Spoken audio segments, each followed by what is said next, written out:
Bethlehem என்பது ஒரு சின்ன கிராமம். Bethléem, c'est un petit village. அது ஒரு பெரிய நகரமே Ce கிடையாது. n'est pas une grande ville.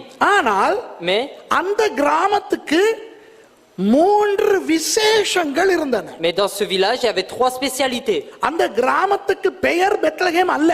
Et le nom de ce village, c'est pas Bethléem. அந்த கிராமத்தின் உண்மையான பெயர் எப்ராத்தா. Mais le vrai nom, c'est Ephrat. எப்ராத்தா, புரியுதா? C'est Ephrata. எப்பத்தா இல்ல, எப்பத்தான்னு சொன்னா கண்ணத்தொரன்னு ஆராமிய மொழியில அர்த்தம். எப்ராத்தா, C'est Ephrata. சரியா? எப்ராத்தா, C'est Ephrata. கண்ணத்துற இல்ல, வாயத்துற, சரியா? எப்ராத்தா என்ற அந்த கிராமத்திலே Dans cette ville appelée Ephrata, உயர் ரக கோதுமை விளையும். வீட் மாவு வருமே, il y a du blé qui pousse. அப்போ உயர் ரக அந்த கோதுமை அங்கு விளைகிறபடினா Lorsque ce blé pousse vraiment, உயர் ரக அப்பம் அங்கே கிடைக்கும். il y a du pain vraiment grand. இப்போ பாருங்கள், இப்போ நாம் இலங்கை இந்தியாவிலே நம்முடைய பிரதான ஆகாரம் உணவு அரிசி, சோறு.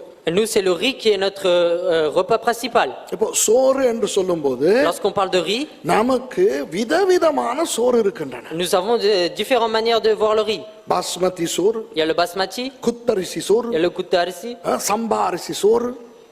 il y a un autre riz. இந்த பாத்தீங்களா அங்க தடுமாறுது. ஏன்னா வெள்ளைக்காரனுக்கு Parce que pour les blancs, 2 அரிசி தான் தெரியும். ils connaissent que 2 riz. ஒன்று சமைக்காத அரிசி, Le riz qu'on ne cuisine pas, அடுத்தது சமைச்ச அரிசி. et l'autre qu'on a cuisiné. இங்கிலீஷ்ல சொல்லுவாங்க raw rice, cooked rice. C'est celle qui est cuisinée et celle qui n'est pas cuisinée. குசினே இல்ல ரீ. Oui. நானி வழங்குதா?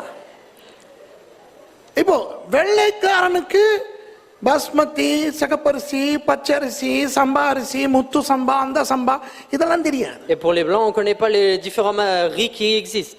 ஆனால் அரிசியை மாத்திரம் விழுங்குகின்ற நமக்கு, Mais nous qui mangeons que le riz, சோத்து மாடுகளுக்கு pour les buffles de riz, எத்தனை விதவிதமான அரிசிகள் இருக்கின்றன என்று தெரியும். nous savons combien de sortes de riz il existe. அதுபோல நமக்கு மாவை பற்றி ஒன்றுமே தெரியாது. De même, nous ne connaissons rien sur la farine. மாவு, பச்சை மாவு, சமைச்ச மாவு, அவ்வளவுதான் எங்களுக்கு தெரியும். On connaît que la farine non cuisinée et celle qui a été traitée. ஆனால் நமக்கு அரிசி போல இஸ்ரவேலர்களுக்கு உணவு கோதுமை. Et comme nous, il y avait le blé pour les Israélites, comme pour nous, c'est le riz. இஸ்ரவேலின் எல்லா இடங்களிலும் கோதுமை வயல்கள் உண்டு. En Israël, partout, il y a des champs de blé. ஆனால் உயர் ரக கோதுமை விளைகின்ற ஒரே இடம் எப்ராத்தா. Et là où il y a du blé élevé, c'est à Bethléem. ஆகவே எப்ராத்தாவில் சுடப்படுகின்ற அப்பம் விசேஷமானது. Et le pain qui est fait à Ephrata, ils sont vraiment spéciaux. ருசியானது. Il est vraiment goûteux. பிரபலமானது. Elle est célèbre. இஸ்ரவேலின் ஏனைய பகுதிகளில் இருந்து யாராவது எப்ராத்தா பக்கம் போய் வந்தால், Si d'Israël il y a quelqu'un qui part du côté d'Ephrata, கட்டாயம் அந்த அப்பங்களையும் அந்த மாவையும் வாங்கி கொண்டு ils வருவார்கள். vont vraiment venir avec ce pain et cette farine. யாராவது சொந்தக்காரர்கள் நண்பர்கள் எப்ராத்தா போனால், Et s'il y a de la famille ou des amis qui vont à Ephrata, மற்றவர்கள் சொல்லுவார்கள், வரும்போது எங்களுக்கும் கொஞ்சம் இந்த மாவு வாங்கி கொண்டு வாருங்கள் என்று சொல்லுவார்கள். ils vont dire que lorsque vous venez, apportez aussi cette farine. அந்த அளவுக்கு எப்ராத்தா மாவு ரொம்ப பிரபலமானது. Et à ce point, la farine de Ephrata était célèbre. அதனால் அந்த எப்ராத்தாவிலே பார்க்கும் இடமெல்லாம் அப்பத்தின் கடைகள் இருந்தன. அப்பம் சுடுகிற கடைகள், அப்பம் விற்கின்ற கடைகள் இருந்தன. Et c'est pour ça qu'il y avait beaucoup de magasins où ils vendaient du pain. அதனால் அந்த எப்ராத்தாவுக்கு ஒரு பட்டப்பெயர் வந்தது, அப்பத்தின் வீடு என்று. Et c'est pour ça que Ephrata avait un surnom qu'on appelait la maison du pain. அதை எபிரேய மொழியிலே சொன்னால், Si on le dit en hébreu, வீடு என்றால் Beit, et quand on dit la maison, c'est le bet. அப்பம் என்றால் hem. Et le pain, c'est le hem. அந்த இங்கிலீஷ்ல தன்னு வருதே, த, அது எபிரேய மொழியில ல. Et en hébreu, quand on dit le, c'est le. அப்ப பெய்த் ல ஹெம் என்றால் அப்பத்தின் வீடு. Et Bethléem, c'est la maison du pain. இப்போ இயேசுவானவர் ஜீவ அப்பமானவர். Et Jésus était le pain vivant. ஜீவ அப்பம் நானே என்றார். Il a dit, je suis le pain vivant. அதனால் அவர் அப்பத்தின் வீடாகிய பெத்லஹேமிலே வந்து பிறந்தார். Et c'est pour ça qu'il est né dans la maison du pain qui est Bethléem. அப்போ அந்த ஜீவ அப்பம் வந்து ஆண்டவருடைய வார்த்தைக்கு அடையாளம். Et donc la vie, le pain de vie, c'est la parole de Dieu. அப்போ நாம் கிறிஸ்தவர்கள், Donc nous chrétiens, நாம் எருசலேமாய் இருந்தாலும் même si nous sommes Jérusalem, இயேசுவோடு சம்பந்தப்பட்டிருக்கின்றபடியினால் parce que nous sommes en rapport avec Jésus, நம்முடைய வாழ்க்கை, நம்முடைய வீடு, நம்முடைய தனிப்பட்ட குடும்பம் ஒரு பெத்லஹேமாக இருக்க வேண்டும். notre vie, notre propre nous et notre propre famille doit être un Bethléem. நமது வீடுகள் இயேசுவானவர் வாழுகின்ற பெத்லஹேமாய் இருக்க வேண்டும். Notre corps doit être un Bethléem où Jésus vit. வேதத்தின் ஆகாரமாகிய வசனம் என்கின்ற அந்த மன்னா அல்லது வசனம் என்கின்ற அந்த அப்பம் நம்முடைய வாழ்க்கைகளிலே இருக்க வேண்டும். Il faut qu'il y ait le pain qui est la parole, le manne qui est la parole dans notre vie. எப்படி எப்ராத்தா அப்பத்தின் வீடாகியதோ, Et comme Ephrata est devenu la maison du pain, அதுபோல நாம் எப்படிப்பட்டவர்களாய் இருந்தாலும், même si nous sommes de la manière que nous soyons, நாம் இயேசுவை சுமக்கின்றவர்கள் என்றபடியினால் mais parce que nous portons Jésus, நாம் வசனத்தின் மக்களாய் மாற nous வேண்டும். devons changer en des personnes de la parole. அடுத்தது, Et ensuite, இயேசுவானவர் வந்து பெத்லஹேமிலே பிறக்கும் பொழுது quand Jésus est né à Bethléem, தேவதூதன் வந்து மேய்ப்பர்களை பார்த்து சொல்லுகிறான், les anges de Dieu viennent et voient les bergers et disent, இதோ இயேசுவானவர் பிறந்திருக்கிறார், போய் பாருங்கள் என்று. allez voir, Jésus est né. இப்போ நிறைய பேர் நினைக்கிறார்கள், Donc beaucoup croient. இயேசுவானவர் பிறந்ததை மேய்ப்பர்களுக்கு சொன்னதன் காரணம், La raison pour laquelle le Seigneur Jésus est né a été annoncé aux bergers, மேய்ப்பர்கள் சாதாரண மனிதர்கள், parce que c'était des hommes simples, அவர்கள் ஏழைகள். c'était des pauvres.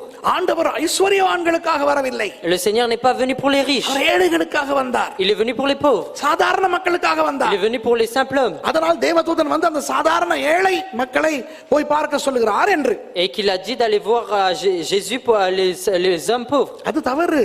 C'est faux. ஆண்டவர் பணக்காரர்களுக்காகவும் வந்தார். Jésus est aussi venu pour les hommes riches. அவர் ஏழைகளின் தோழனாய் வருவதற்கு அவர் எம்ஜிஆர் அல்ல, Ce n'est pas MJR pour venir pour les pauvres, அவர் தேவன். c'est Dieu. ஆகவே அவர் பணக்காரருக்காகவும் தான் வந்தார். Il est aussi venu pour les riches. ஆனால் ஏன் மேய்ப்பர்களுக்கு சொல்லப்பட்டது Mais தெரியுமா? pourquoi il a été dit aux bergers? ஆண்டவராகிய இயேசு ஆட்டுக்குட்டியானவராக பிறந்தார். Parce que Jésus est né comme l'agneau.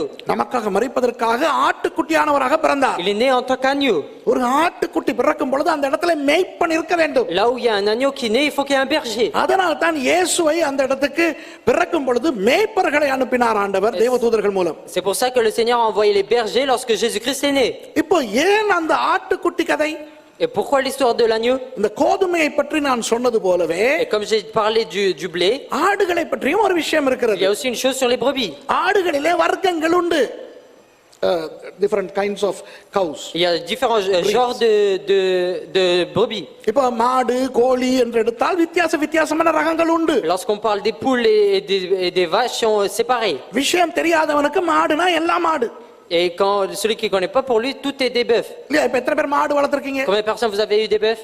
உங்களை தவிர மற்றவர்களுக்கு மாடுனா மாடு.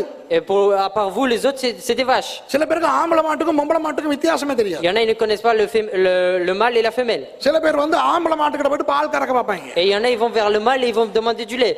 விளங்குது? ஆம்பளை மாடு வேற, பசு மாடு வேற. Et il y a la vache est différente et puis le bœuf est différent. மாட்டை பற்றி தெரியாதவர்களுக்கு மாட்டை பார்த்தால் பெரிய மாடு, சின்ன மாடு, தடிச்ச மாடு, கொளுத்த மாடு, கருப்பு மாடு, வெள்ளை மாடு இவ்வளவுதான் தெரியும். Et ceux qui ne connaissent pas à propos de la vache, ils voient que le gros, le petit, le maigre. ஆனால் உண்மையாக மாடு வளர்ப்பவர்களுக்கு அந்த மாட்டின் இனம் என்ன, அந்த மாட்டின் ரகம் என்ன, பெருமதி என்ன என்று தெரியும். Et ceux qui connaissent bien les vaches, ils connaissent la valeur, à combien elle est précieuse. கோழி வளர்ப்பவர்களுக்கு தான் தெரியும். Et c'est ceux qui ont des poules. எத்தனை விதவிதமான ரகங்கள் இருக்கின்றன. Il y a combien de classes de poules.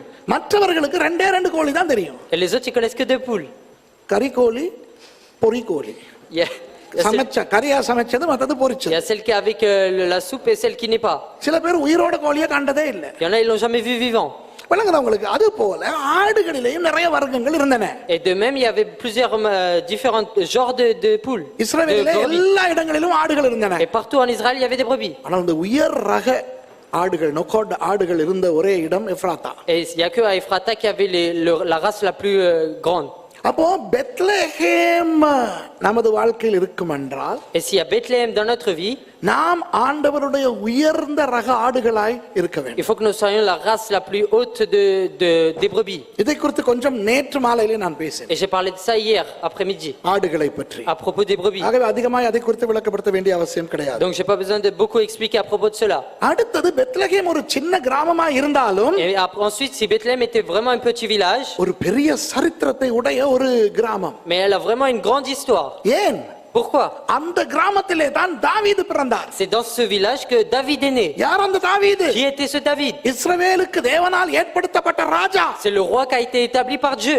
இஸ்ரவேலுக்கு தேவனால் ஏற்படுத்தப்பட்ட சங்கீதக்காரன். C'est le psalmiste qui a été établi par Dieu.